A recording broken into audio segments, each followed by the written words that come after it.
Au Mali, à Tombouctou, une trentaine de soldats de la force Barkhane appuient l'armée malienne dans sa lutte contre les groupes terroristes toujours actifs dans le nord du pays.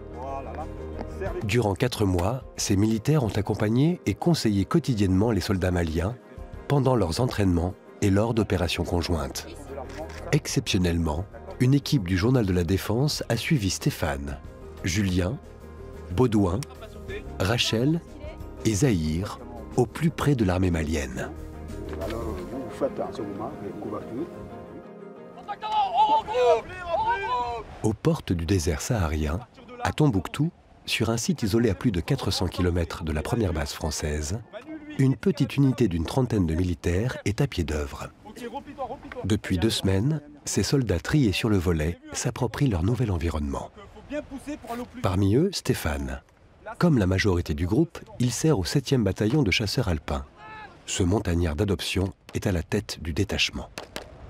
C'est une très grande opportunité au final de travailler avec des petites unités. Nous sommes 32, donc là chacun a vraiment une mission au quotidien, un rôle, et je dirais que là on est tous encordés sur le même brin. Donc voilà, des petites unités, donc forcément il faut que l'esprit de corps et de cohésion soit très fort.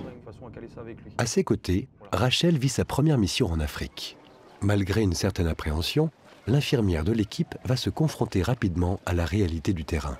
On arrive, on est un petit peu, au final, l'intrus parce qu'on n'est pas avec eux dans le même régiment, on ne se voit pas tous les jours, on ne les connaissait pas du tout. Eux, ils sont déjà un groupe formé et il va falloir que j'arrive à être opérationnelle avec eux. Donc c'est marcher avec tout l'équipement en plein soleil.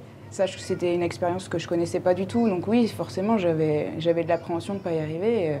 Parce que généralement, moi je suis l'infirmière, il faut que je soigne les autres. Si c'est moi qui fais un coup de chaleur, bah voilà, c'était ça plutôt que j'avais peur. Est-ce que mon corps allait résister Puis au final, ça s'est bien passé. Ils ont déjà fait toute la formation? Oui. Tout ce qui est la moelle, la manipulation de... À 39 ans, Zahir en est à sa 10e opération extérieure. Tireur d'élite, il va diriger l'ensemble des séances de tir au profit des forces armées maliennes, appelées les FAMA. Donc là, c'est la découverte. Donc voilà, c'est la première fois, c'était le premier contact avec eux, donc plus sur du tir. Donc avec le lieutenant des FAMA, donc il voulait une séance type. Au vu de la séance, au vu de comment ça se déroulait, voilà, il y a encore du travail. Pour eux, c'est nouveau.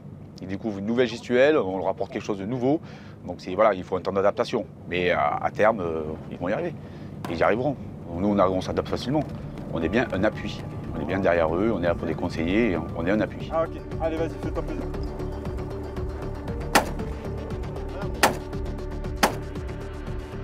Le but, c'est de les accompagner. Donc c'est pas mon opération ni notre opération, c'est leur opération. Et il y a un véritable volet de prise de contact avec la population, de montrer que les forces armées maliennes sont là, tout en menant une action, si nécessaire, de coercition sur les groupes armés terroristes. Okay. D'accord, merci. Donc le 19, l'ensemble du dispositif se met en place. Donc dans ce cas-là, ce que je propose, c'est que nous, à 6h30, on arrive au camp FAMA, et on vous récupère au camp FAMA. Oui, camp FAMA. On récupère la section FAMA, oui. Et après on y va.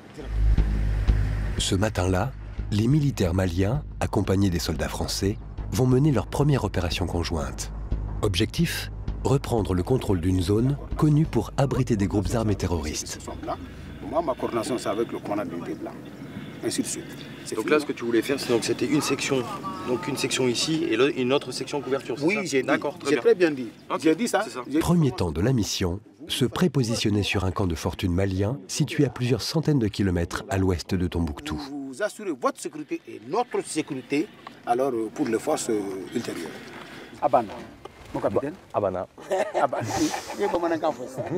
Au cours de notre déplacement, toutes les habitations que nous allons rencontrer s'arrêtent, on fait la reconnaissance. Donc, Elima Barkhane et Elima Fama prennent contact avec la population et alors se rendent compte de leurs difficultés et peuvent faire ce qu'ils sont en mesure de le faire pour la population. C'est la fête, va t'arrêter là.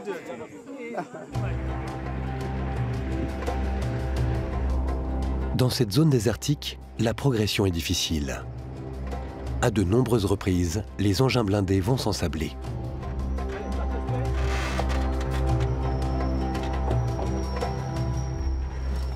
40 Alpha, situation. Un bâtiment suspect a été repéré. Les militaires français supervisent les opérations pendant que les forces maliennes assurent la fouille des lieux. Ce qui se passe actuellement, donc on est arrivé sur une zone au nord de notre secteur. On est tombé donc sur un bâtiment, on a vu quelques individus qui nous observaient, dont un qui était armé de Kalachnikov.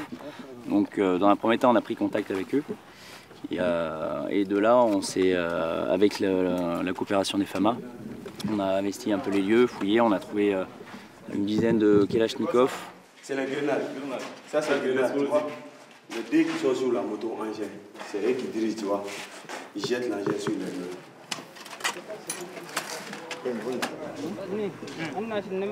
On devait donc effectuer une première prise de contact et éventuellement répertorier l'armement, les munitions et ainsi de suite. Donc là pour nous la fouille du poste est terminée, donc on refait un bond en arrière et on reprend l'itinéraire principal.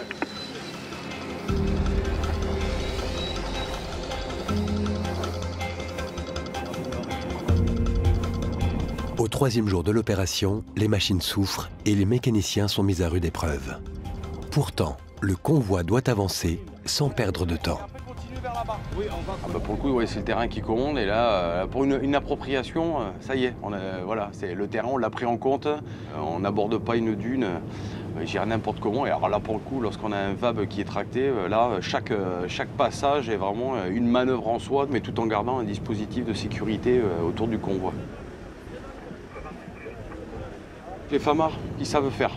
Voilà, ils savent manœuvrer, se déplacer dans le désert, mettre en place des points d'appui véhicules. Ils le font systématiquement. Donc là, j'avais rien de particulier à leur apporter. Après, c'était plus en termes de coordination de l'ensemble des éléments des différentes sections que l'on pouvait avoir, parce qu'au final, on était quasiment une centaine avec 25 pick-up. Arriver à coordonner tous ces éléments-là avec des moyens radio, des fois pas toujours très performants. Donc voilà, donc le dialogue en permanence, le dialogue. De retour au camp, Julien, un autre militaire clé du détachement français, semble satisfait du travail accompli. Donc on a eu 2-3 petites galères entre ensablés, la machine qui souffre par rapport aux circonstances. C'est celui qui ne se plante pas dans le désert, je ne connais pas. Donc, puis en même temps on apprend, puis ça forge la cohésion, donc c'est cool. Il y a eu un très bon contact, même surpris, très bon contact avec les Maliens qui étaient vraiment très volontaires, ils ont envie, un VAB qui se pose, ils s'ensablent, ils vont arriver, ils vont jeter sur la pelle pour creuser. Ou, voilà, c'est ce côté volontaire qui est déjà, c'est bon signe.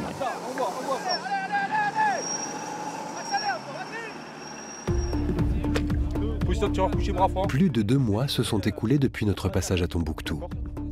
Les traits tirés, nous retrouvons Zahir en pleine séance de tir avec les FAMA.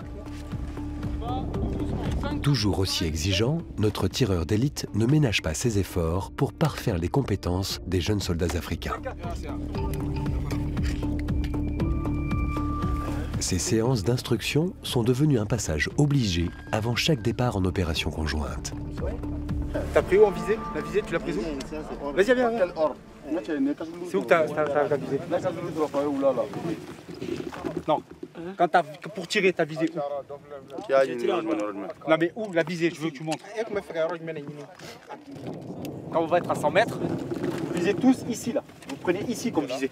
D'accord, au niveau de la main. Vous avez tous vu? Ici. Je veux pas qu'on me dise j'ai visé là, j'ai visé là. Non. Tout le monde vise ici. Ah, si c'est.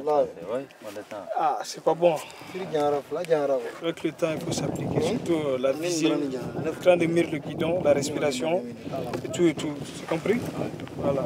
Il faut contrôler tout ça là. Lui, c'est le futur tireur d'élite, lui. Ah, il a fait 15 sur 15. 15 sur 15? Ouais. Quel nom? Ils tirent bien, c'est déjà la base. Maintenant, il faut qu'ils aient tout ce qui est pédagogie pour apprendre aux autres. Ça, les DLAO, la Barkhane. À son niveau, Baudouin, jeune chef de section, s'emploie à transmettre son savoir-faire dans le domaine du commandement. La relation avec mon homologue, c'est, je pense, beaucoup fondée sur la diplomatie. C'est-à-dire qu'il faut réussir à amener la chose positivement et agréablement pour que lui ait envie de travailler avec moi. Et après, on mène la phase d'instruction. Et après, sur le terrain, mon boulot, c'est de finalement veiller à ce que toute l'instruction qui a été vue pendant les jours précédents soit appliquée sur le terrain. Ensuite, ce qui serait pas mal, c'est d'aller voir les différentes zones. Donc la zone de stockage des munitions, l'armurerie, la ciblerie, histoire de voir comment ça tourne. Parce qu'en fait, il faut distinguer. Même en termes de sécurité. Tout comme la lutte contre les engins explosifs, le sauvetage au combat est aussi un domaine dans lequel les militaires français apportent leur expertise. Et Rachel y contribue largement. Donc là, avec les FAMA, ce qui est difficile, ou peut-être au final un point positif, c'est d'être une femme. Parce que je me suis dit, comment est-ce qu'ils vont m'aborder, comment ça va se passer, est-ce qu'ils vont m'écouter, est-ce qu'ils vont pas plutôt me regarder et puis ne rien faire. Et j'ai trouvé des gens très intéressés, motivés, qui m'écoutaient. Tu cherches un turban, tiens, t'en trouves un. Voilà. T'as trouvé un turban? Oui. Donc vous allez faire quoi là? On dit d'abord il est en train de perdre du sang. Il perd du sang, vite, vite, vite. Faut faire quelque chose. Parce que là vous êtes en train de faire une compression sur l'hémorragie. Donc ça d'accord, je suis d'accord avec vous, ça peut fonctionner. Pour l'infirmière, les doutes du début de mandat ne sont plus qu'un lointain souvenir. Aujourd'hui, elle s'épanouit entièrement dans son rôle de formatrice. Le travail de fond mené par l'ensemble du détachement français porte ses fruits. Quand on apprend des choses et qu'on est écouté, que les gens sont intéressés, qu'on a l'impression d'être utile, là forcément c'est quelque chose qui m'a beaucoup plu. C'était vraiment valorisant pour une infirmière. Passe mon tour. Le point fort finalement de cette mission, c'est qu'on n'a pas arrêté de bouger. On trouvait que c'était quand même assez agréable en termes de rythme. Vraiment, en fait, on n'a pas eu le temps de tourner en rond dans notre petit camp. Donc ça nous a permis de beaucoup rayonner autour de Tombouctou et de voir passer finalement avec nous plusieurs unités maliennes. 20 mètres d'écart entre le premier et toi. À 3 semaines de leur retour en métropole, Baudouin et ses camarades ont prouvé l'efficacité de leur action. Le détachement français a mené plus d'une dizaine d'opérations conjointes et formé plusieurs contingents maliens. Leurs successeurs vont poursuivre la lutte contre les groupes armés terroristes aux côtés des 4000 militaires français de l'opération Barkhane.